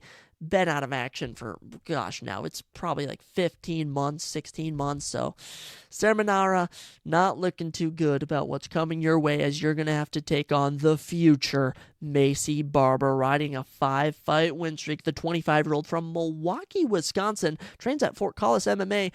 Of Maycee Barber's 13 victories, she has 6 knockouts and 2 subs. And by the way, that 5-fight win streak has been absolutely brilliant. Kicked off in July of 2021 with a split decision win over Miranda Maverick, which not a lot of people thought she won. Then was able to get convincing decisions over Montana De La Rosa and Jessica Ai in 2022. In 2023, kicked off the year with a close split decision win against Andrea Lee, but then in June, brutally TKO'd Amanda Hebus in round number 2 in one of the most bloody woman fights I've ever seen. It was beautiful. Absolutely loved it. And by the way, she has 2 losses in her career. Both are by unanimous decision. One was by Roxanne Modafferi. The other, Alexa Grasso. So she's looking to get back against Alexa Grasso. They're in the same division, by the way. Absolute killer. Her 5-fight win streak at women's flyweight is tied for the 3rd longest in the division, behind Mana Fiorot and Erin Blanchfield, who, by the way, will be fighting at the end of March for a title shot. Barber's 7 victories in the UFC Women's Flyweight division are tied for 4th most in divisional history, behind Valentina and Caitlin, her opponent. Barber's 3 knockout victories in UFC Women's Flyweight division are tied for 2nd most behind Valentina Shevchenko, and Barber absorbs just 2.4 significant strikes per minute, the 3rd best rate in UFC Women's Flyweight divisional history. Ooh, so she's good. Saramanara, been out a minute. Yeah, I'm not even going to sugarcoat this one. Give me Maycee Barber, round 1 TKO. I kid you not, I'm feeling very ambitious about this one. Round 1 KO. This card seems very special to me. A lot of finishes. I'm liking what I'm seeing. Give it to me. Maycee Barber's 6th straight win. Get her in the top 5. I'm sorry, Saramanara. I'm sorry, Caitlin Saramanara, to do this to you, but it's time for the future Maycee Barber to get it going. Plus, they just put Maycee Barber in the video game, so, that's another point I was going to bring up. If Maycee Barber loses, the EA Sports curse is real. The EA Sports being added to the game curse is oh so real, especially with Halton Almeida. If he loses too, that is going to be super, super fascinating. And by the way, that's our next opponent, Curtis Blades, Halton Almeida, the final prelim of the night. It is incredible that this fight's on the prelims. This was supposed to be the main event of UFC Brazil back in November before Curtis Blades had to pull out. But the UFC was like, this matchup is just too good to not put on, as we get a matchup between the number 7 ranked Halton Almeida and the number 5 ranked Curtis Blades in the men's heavyweight division. Let's get into it. Curtis, Razor, Blades, Halton, Maldino, Almeida. Amazing. Curtis, 17-4 with 1 no contest. Halton Almeida, 20-2. Incredible. 6'4 to 6'3 gives Curtis 1 inch in height and 1 inch in reach as well. 80-79. Both fighters stand at the orthodox stance. Let's talk about Curtis first. We'll get into Curtis Blades, the legendary heavyweight. I mean, oh my goodness. 33 years old, was born in Naperville, Illinois. That's actually right where I'm going to be going this weekend to stay at my cousin's house, but now lives and trains, he lives in Chicago, Illinois, but trains at Elevation Fight Team in Colorado. Same gym as Neil Magny, Corey Sandhagen. Yeah, very good with Elevation. Of his 17 victories, 12 KOs, and of his 4 losses, they've all been by KO, which is pretty fascinating. This is the first time he's been on the prelims in the UFC since 2017. That's right. He's been either a main carder or a main eventer. Curtis Razor Blades. He is one of 12 heavyweights in UFC history to reach 12 octagon victories. His 62 takedowns landed in UFC heavyweight competition are the most in divisional history. His 14 takedowns landed against Alexander Volkov back in 2020 is the single fight record for a UFC heavyweight bout, and his 14 takedowns landed are actually tied for the 3rd most in a fight in UFC history. His 3 knockout victories stemming from elbow strikes are tied for Paul Felder with the most in company history. Curtis Razor Blades, legend of the UFC. Unfortunately, last time out in April, did get TKO'd by Sergey Pavlovich, but before that, wins over Chris Daukaus, Jairzinho Rozenstruik, Alexander Volkov, Junior Dos Santos, Shamil came off. It just goes on and on and on. Curtis Blades has been a legend in the UFC. And by the way, here are the only men to have ever beaten him: Francis Ngannou, Derek Lewis, and Sergey Pavlovich. Okay? Why do I find that notable? Those are all power punchers. His 3 losses, by the way, so Francis Ngannou beat him twice. That's why he's 4 losses. But of his losses, all those guys are power punchers. Halton Almeida is not a power puncher. And I don't think Curtis Blades is fun to anyone close to what Halton Almeida brings to the table. So let's talk about Halton real quick before we make our official prediction. Halton Almeida, 32 years old, from Bahia, Brazil, trains at Galpão da Luta. Very interesting gym name. Currently on a 15-fight win streak. That's right. Last time he fought, he was 5-2, and now he's 20-2.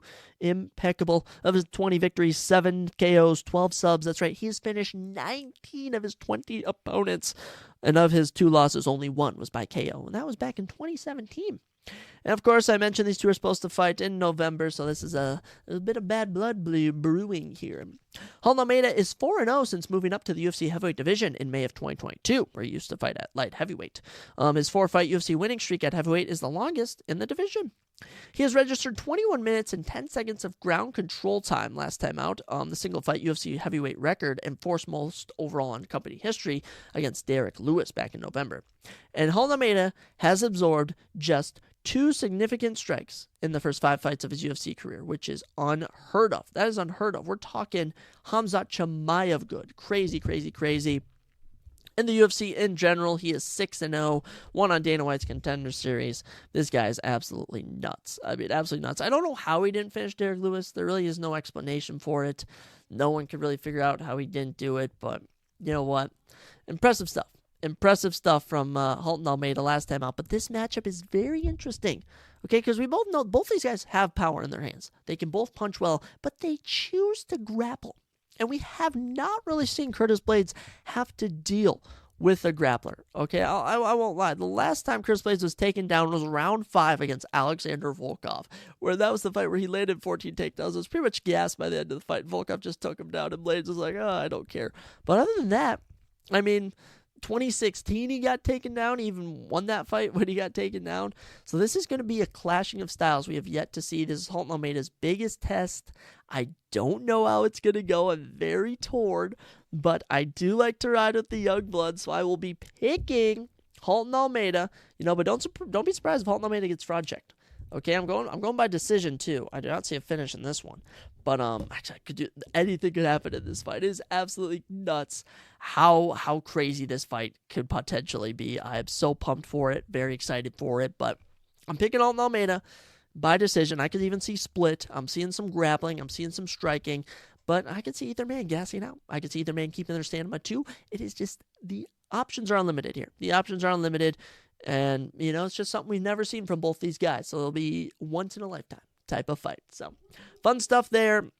Let me recap my prelim predictions. I got Marina Moroz over Joanne Wood by unanimous decision. Asu Almabayev over CJ Vergara by round 2 submission. Robelis Daspange over Josh Parjan by round 1 knockout.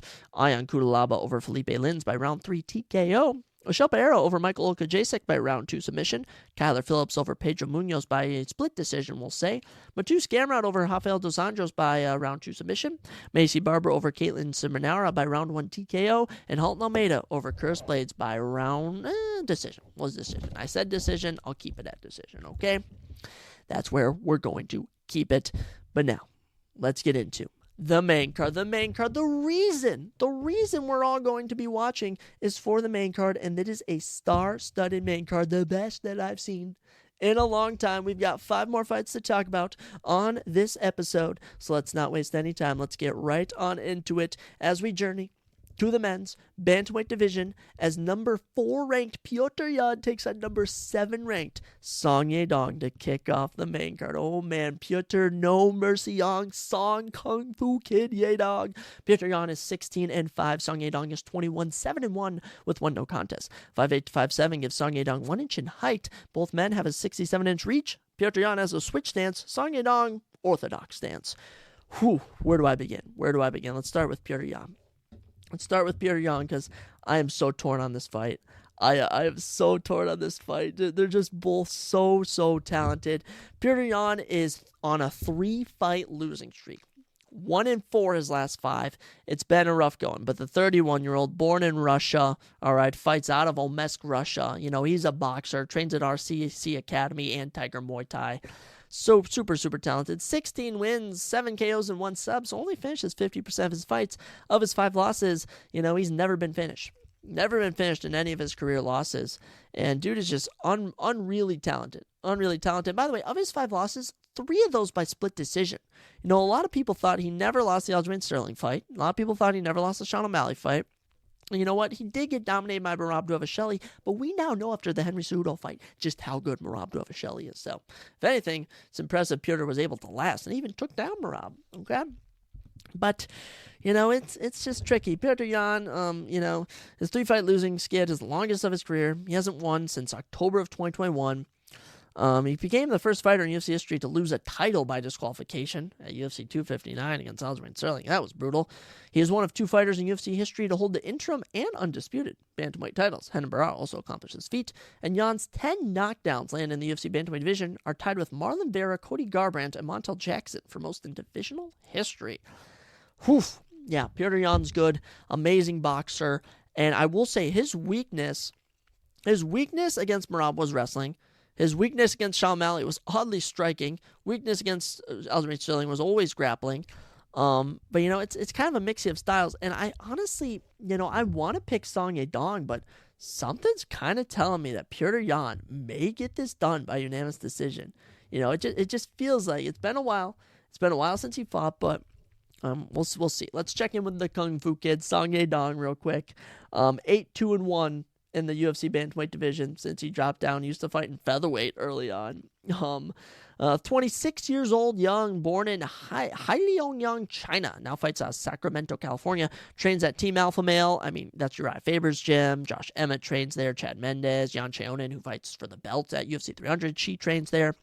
Of his 21 victories, 9 by KO, 3 by sub. Currently on a little 2-fight win streak. Unbelievably talented. Song Yadong, unbelievably talented. I mean, this guy's 26 years old, okay? He debuted in the UFC when he was freaking 19 and got a guillotine choke. Incredible stuff. Been in the UFC a fat minute since 2017. I mean, and as of late, just Chris Gutierrez fight night win, Ricky Simone fight night win. His Corey Sandhagen fight, he was putting up a fight against Corey Sandhagen before it was stopped due to a cut. Dude's a killer. He's knocked out Marlon Moraes, knocked out Julio Arce. He has a fight of the night win over Marlon Vera. This guy is so talented. This is a boxer versus a boxer. Going to be fought on the feet. Maybe some takedowns will be mixed in. I'd see that more on Petr Yan's side of things. But man, I have to choose. And this honestly just comes down to who I think is going to win the boxing. And my prediction, I don't even know who to root for. I love both of these guys, is I'm going to go Petr Yan. And we're going to say Petr Yan, a split decision. We're going to say another split decision win. And this time it'll go in Petr Yan's favor. But this is going to be such a banger to open up this Miami card. The crowd is going to be electric. The vibes are going to be there. It's going to be intense. It's going to be good. I cannot wait. I love both these guys, but my prediction is Petr Yan by split decision. It's just going to be boxing. That's all I see. This is going to be 2 men going to war. I absolutely love it. Next fight on the main card, we go to the men's welterweight division as number 11 ranked Jack Della Maddalena takes on the number 4 ranked Gilbert Dorino Burns. Oh my goodness, Gilbert Burns 22-6 professionally. Jack Della Maddalena 16-2. Might I add, on a 16-fight win streak. Incredible. Started his career out 0-2, hasn't lost since. 5'11 to 5'10 gives Jack Lane an inch in height, but he does have 2 inches in reach, 73 to 71. Switch stance for Maddalena, orthodox for Gilbert Dorino Burns. Let's get things kicked off with Jack. I mean, this kid, 27 years old from Perth, Australia. The 16-fight win streak speaks for itself. 11 KOs and 2 subs gives him 13 out of 16 finishes, and he's only, of his 2 losses, he was submitted in one, TKO'd in the other, but that was back in, gosh, I don't even know, 2018, 2017, a long time ago. In the UFC, he is 6-0 in the men's welterweight division, including 4 round 1 finishes. Incredible. His last 2 fights have been split decisions, might I add. Last one was in September against Kevin Holland. So it'll be interesting to see this step up in competition for Maddalena, but like I said, don't let a previous fight determine the future fight for him, Knockout victories over Pete Rodriguez, Ramazan Emeev, Danny Roberts, submission of Randy Brown. He's just been a whole nother level. His 6-fight win streak is actually tied for the second longest, right behind Ian Gary. He lands 7.2%, 7.2 significant strikes per minute, in the welterweight division, the second highest rate in the divisional history. And Della Maddalena defends 67.9% of all opponent significant strike attempts, the best rate among active fighters in the welterweight weight class, which is very good to know. Very good to know. This is definitely interesting. This is definitely going to be an interesting fight. I've been saying that all night. I've been using the word interesting, but it really is. There are just so many things that could happen on this card. It's hard to tell what will actually happen. But his opponent, number 4 ranked Gilbert Burns, will be no easy challenge for him. 37 years young, born in Rio de Janeiro, Brazil, now fights out of Boca Raton, Florida, trains at Kill Cliff MMA, same gym as Robbie Lawler, Derek Brunson, Michael Chandler trains there, a lot of guys. Of Gilbert Burns, 22 victories, 6 knockouts, and 9 subs, and of his 6 victories, 2 of those by KO, others by decision, so never been submitted. He is coming off a tough loss in May to Bilal Muhammad, but the thing about that fight is he actually got injured right away in round 1. So if anything, it speaks to the fact that Bilal Muhammad could not finish a one-arm fighter, which I absolutely find hilarious. Like that's one of my favorite facts, is that Bilal Muhammad was unable to finish an injured fighter, which I also love that. But Gilbert Burns, legit as they come. I will say his last 2 wins have been over Jorge Masvidal and Neil Magny, so he necessarily hasn't fought anyone fresh like Jack Della Maddalena. And I was leaning Maddalena. Actually, I was leaning Burns, but Maddalena seems kind of convincing, if I'm being honest. Gilbert Burns is 3-3 in his past 6 fights, dating back to February of 2021. He is 7-3 since he returned to the welterweight division in August 2019. Last time he was in the men's lightweight division, he was actually getting knocked out in round 1 by Dan Hooker. His 3 armbar submission victories in the UFC are tied for the 3rd most in company history. Oh, how about that? Gilbert Burns, he's fought in Kamaru Usman for the belt in 2021. Holds wins over Tyron Woodley, Damian Maia. Just this guy. This guy is super talented, and I'm so excited to see this fight. But I'm honestly seeing. I might be seeing a TKO here. I might be seeing a TKO for Jack Della Maddalena. I might go round 2. Round 2 TKO for Jack Della Maddalena. I just think Gilbert Burns is taking a lot of damage. Hasn't really fought anyone young and up and coming like Della Maddalena. And Jack Della Maddalena has not known what it's like to lose in so long. 16-fight win streak, 13 finishes. Stardom is on the way for Maddalena, but as for now, we'll see if he can get past Gilbert Burns. We'll go round 2 TKO, but let me just say, it's going to be a competitive fight. Let me just put it there. Going to be a competitive fight. Moving on, another welterweight bout, our final welterweight bout of the evening, as Kevin Holland still ranked, number 13 ranked. Kevin Holland welcomes Michael Venom Page to the UFC. We have been long awaiting this debut since it was announced. This is like, the last big debut we had was Michael Chandler in 2021. Michael Venom Page is as legit as they come. Kevin Holland, 25-10 with 1 no contest. Michael Venom Page, 21-2. Both fighters have a 63-inch. Both fighters are 6'3", my bad. Reach, 81 for Kevin, 79 for Michael Venom Page. Orthodox stance for Kevin Holland, a switch stance for Michael Venom Page. Who do I begin with? who do I begin with? I don't even know. They're both so talented. Let's start with the newbie. Let's start with Michael Venom Page, and oh my goodness, this guy has so much hype behind him. 36 years old, from London, England, actually fights or trains at London Showtiff Fights. So very cool, very, very cool for Michael Venom Page. Of his 21 victories, he has 12 knockouts and 4 subs, and of his 2 losses, only 1 was by KO, which was a crazy KO by Diego Lima. But Michael Page has so many crazy KOs. I mean, this guy's coming from Bellator. He's fought in bare knuckle fighting. This guy is unbelievable. He'll make his promotional debut following a 19-fight Bellator stint where he went 17-2. His 17 victories in Bellator competition are 4th most in company history. His 11 knockout victories in Bellator are tied with Patrick Ferrer, or Pitbull as most people know him, for most in company history, and his 10 stoppage victories in Bellator are the most in divisional history for the welterweight division. This guy's a finisher. He has some crazy KOs, some crazy finishes, and he's going to be bringing that energy to the UFC. His opponent, Kevin Holland. Kevin Trailblazer Holland. I mean, what's there not to love? 31 years old, born in Riverside, California, now fights out of Fort Worth, Texas. Trains at Travis Luter, BJJ. Of his 25 victories, 13 knockouts and 8 subs. Insane. Of his 10 losses, only 1 by KO, 3 of those by sub. Last time he fought, he took Jack Della Maddalena to a split decision where he had more significant strikes than him. Very impressive. Kevin Holland has fought in just anyone, anytime. This guy is as legit as they come. Debuted on short notice against Thiago Santos, okay? Last loss in 2019 was to Brendan Allen, okay? Crazy KOs against Anthony Hernandez, Joaquin Buckley, Jacare Souza. Took Vittorian Brunson to decisions.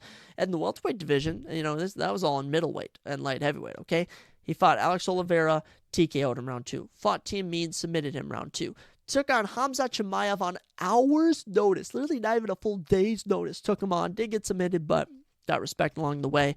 Had a fight of the night against Wonderboy Thompson. And last year in 2023, crazy knockout of Santiago Ponzinibbio. Crazy submission of Michael Chiesa, and took the killer that is Jack Della Maddalena to a split decision. This guy is insane. Kevin Holland.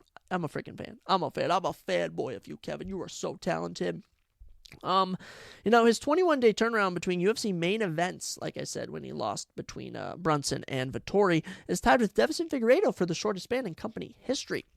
Kevin Holland is also one of 3 fighters in UFC history to go 5-0 in a calendar year, which he did in 2020, and he did it the fastest in 210 days, which is unheard of.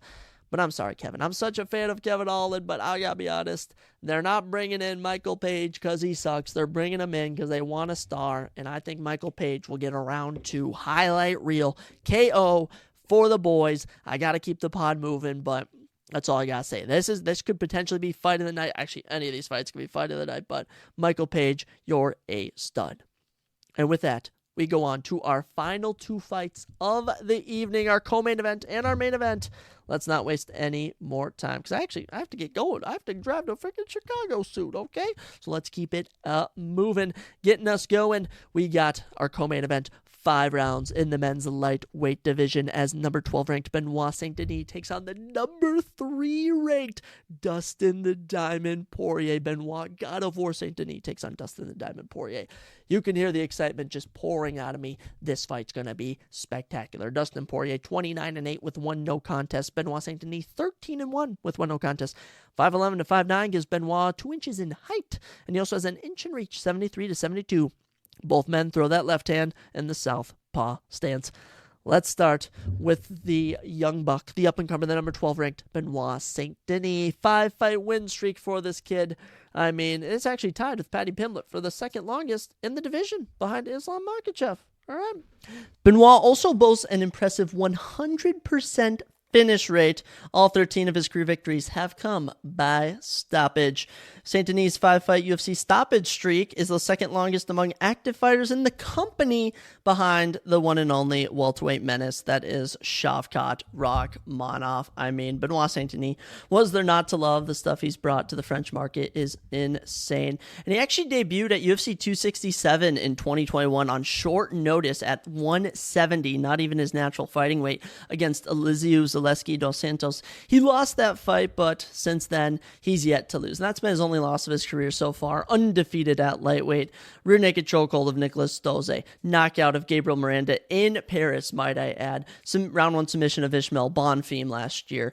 Round 2 TKO of Thiago Moises in Paris as well. And he last fought in November, where he knocked out Matt Frevola with an insane head kick. One of the best head kick finishes I've seen in a long time. Benoit Saint-Denis is so fun to watch, and he should actually, fun fact about Benoit is he was actually in like the, I don't even know what you want to call it, like the special forces unit in France. I mean, this guy is so legit as they come. He's been fighting since a young age. He is so good. But, there's been kind of a theme this year with up-and-comers losing to veterans at the top, and this is no easy task for Benoit Saint-Denis as he takes on the number 3 ranked Dustin the Diamond Poirier. And we all know about Dustin. I mean, been in the UFC for quite a minute. Let's just read some of the accolades. All right. Dustin Poirier won a UFC title in his 22nd Octagon appearance. That was the interim lightweight championship, and that is actually the least amount. That's the most fights after an Octagon appearance, behind Charles Oliveira and Michael Bisping. Dustin Poirier is one of 10 fighters in UFC history to earn 21 or more UFC victories.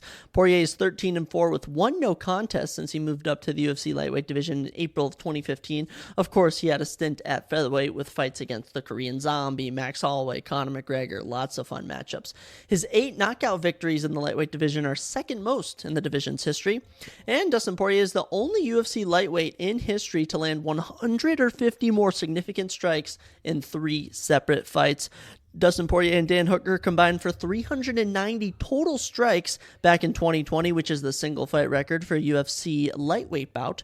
Dustin Poirier is one of 6 fighters in UFC history to earn 2 or more submission victories by the Darce choke, and Dustin Poirier is one of 7 fighters in UFC history to be awarded 13 or more post-fight bonuses. This guy is just walk-in money, owns his own, I think it's Buffalo or Barbecue, some Louisiana hot sauce company. And this guy's an absolute killer. I mean, since the get-go, been going after it. With his first UFC fight coming in 2010 back in the WEC, but it wasn't until 2011 he debuted in the UFC. Got a submission victory over Max Holloway. The only man to ever finish Max Holloway is Dustin Poirier. Like I said, the Chan Sung Jung fight, the Conor McGregor fight, absolute legendary. Since moving up to lightweight, just wins over Eddie Alvarez, Max Holloway in a fight of one of the greatest fights of all time against Max Holloway. Of course, he fought Khabib for the undisputed lightweight championship, lost that bout, beat Dan Hooker, beat Conor McGregor twice, lost to Charles Oliveira. 2022 had 1 fight, beat Michael Chandler in a fight of the year contender, and last year had 1 fight where he got knocked out in round 2 by Justin Gaethje. Dustin Gaethje and Poirier. Amazing fighters, those 2 are. But yeah, Dustin Poirier back, probably his lone fight of the year. That's usually how it's been. He's had 1 fight per year since 2022. But man, this is no easy task for him, and this one's really tricky. This one's really tricky because all year I've been kind of hoping some fighters will make the jump. I mean, Shamil Gaziev, Joe Pyfer. I was hoping those guys would make the jump to stardom. They failed to do so. So will Benoit Saint-Denis do it? I think he will. He does have a bit of height against Dustin Poirier, which I think plays to his advantage. He's a very good grappler, which, as I saw against Michael Chandler, was Dustin Poirier's weakness. The kicking, I think, does favor Benoit Saint-Denis as well. The boxing does favor Dustin Poirier, though. The reach is very similar, so that won't play too much of an aspect. So I think Benoit Saint-Denis is kind of going to try and take this to, I don't really want to say like the deeper rounds because I don't see that occurring, but I do see maybe a round 3 submission for Benoit Saint-Denis, grappling Dustin Poirier more in round 2 and 3 than say round 1 where Dustin Poirier might piece him up more. But I am going to be riding with the God of War, Benoit Saint-Denis, and we're going to say round 3 submission. I've been saying submissions for almost all the fights on this card, and I'm going to just keep riding with it. That's my big pick on Verdict. We're boosting that with 600 XP, and I'm just super pumped about this fight. It's an excellent co-main event. 5 rounds, as it should be. So, best of luck to both of these men. I don't really care if Dustin Poirier wins. This isn't one of those fights where I'm like, I really hope that Benoit Saint-Denis wins this, but you know what? I'm picking Benoit. I'll be rooting for him, but Dustin Poirier, despite his age, he can always pull some out of the bag. 35 years young.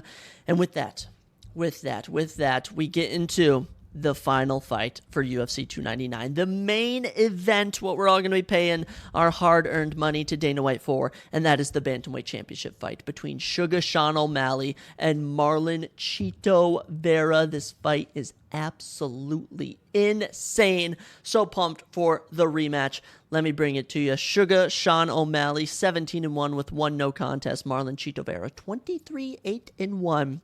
5'11" to 5'8" gives Sean O'Malley 3 inches in height and also has 2 inches in reach, 72-70. Both fighters stand in the switch stance. Let's go to the challenger first. Marlon Chito Vera. Vera competes in his 20th UFC bout, which is actually tied with Pedro Munoz, who fights on the prelim for most appearances in divisional history. His 13 victories in the bantamweight competition are tied with TJ Dillashaw for the second most in divisional history. Vera's 10 stoppage victories in UFC bantamweight competition are the most in divisional history. So this man owns the most finishes in the UFC's bantamweight division. Vera's 6 knockout victories are tied for second most in divisional history. His 2 knockout victories from head kicks are most in divisional history for head kicks. His 10 knockdowns landed are currently tied with Petr Yan, Cody Garbrandt, and Montel Jackson for most in divisional history. I think we talked about that when we were talking about Petr Yan, actually. Marlon Vera is one of 2 fighters in UFC history to score 3 knockdowns in back-to-back fights. Only Conor McGregor has also been able to accomplish this. Marlon Vera is one of 6 fighters in UFC history to have 2 performances with 3 or more knockdowns landed, which is absolutely insane. He's also one of 11 fighters in UFC history to earn a knockout stemming from a front kick. He did this at UFC 268 against Frankie Edgar. His 4 submission victories in the UFC bantamweight division are tied for 3rd most in division's history, and his minus 112 significant strike differential at UFC on ESPN 35 is the largest negative differential for any winner in UFC history. So super, super impressive for him. If anyone can hear that in the background, that is our lovely surprise guest, Lucy, barking her mind off. Clearly a Marlon Vera fan. I think we know who she's picking, but man, what's there not to love about Marlon Vera? All right, coming off a huge win over Pedro Munoz back in August last year, and before that, he did suffer a split decision loss to Corey Sandhagen, where he pretty much got out grappled, lost the first 3, potentially first 4 rounds, and I'm really surprised they gave him this. He wouldn't be getting this unless Sean O'Malley was the champion. So kudos to him, but Marlon Vera, he's been at the UFC game for a long time, since 2014. Who hasn't he fought? Who has this guy not fought? But what we're really going to highlight is since 2020 is where things have picked up. Kicked off 2020, lost the fight of the night to Song Yadong. Very close fight. Could have gone either man's way.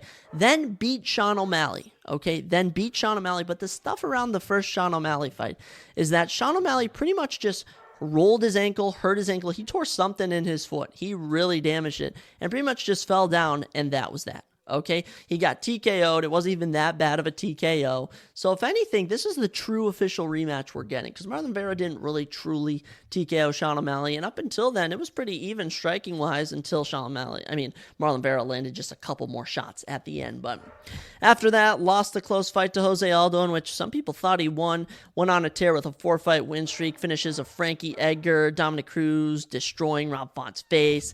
Before, of course, last year, the Corey Sandhagen loss was tough, but got that Pedro Munoz win. It's earned him a title shot, and there's only one man left to talk about, and that is the Sugar Show, the bantamweight champion. Where does he actually sit right now? He's currently the number 8 pound-for-pound fighter in the world. Marlon Vera is actually the number 5 contender listed at bantamweight, but yeah.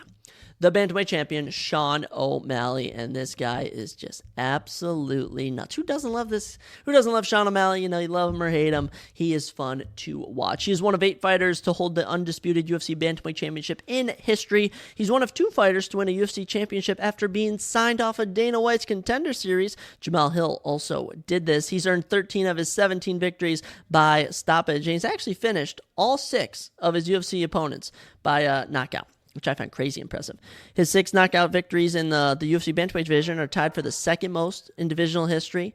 He lands 7.29 significant strikes per minute, which is the highest rate in bantamweight history. O'Malley lands 61.2% of his significant strike attempts, which is the best rate in divisional history for the bantamweight division. And his 8 fight night bonuses are tied for the most in division history. Sean O'Malley, 29 years young, born in Helena, Montana, now fights out of Scottsdale, Arizona at the MMA MMA lab, 11 KOs and 2 subs make up his 13 career victories. I'm just realizing I forgot to mention Marlon Vera's stats. So Marlon Vera's 31, born in Manabi, Ecuador, now fights out of Irvine, California, 8 KOs, 10 subs, and he's never been finished or knocked down in the UFC, which is crazy impressive.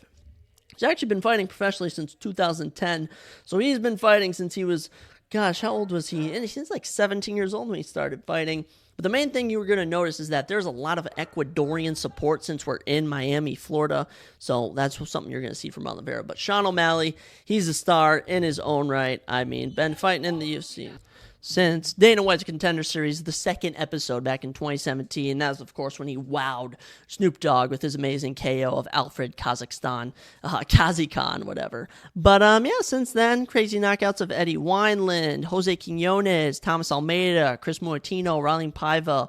I mean, and he won the belt over Aljamain Sterling with a beautiful right hand. This guy, an absolute star. Can't wait to see him and Marlon Vera fight. And when it comes down to my official prediction, I see a lot of people seeing this go, different ways. They're seeing Marlon Vera finishing Sean O'Malley right away.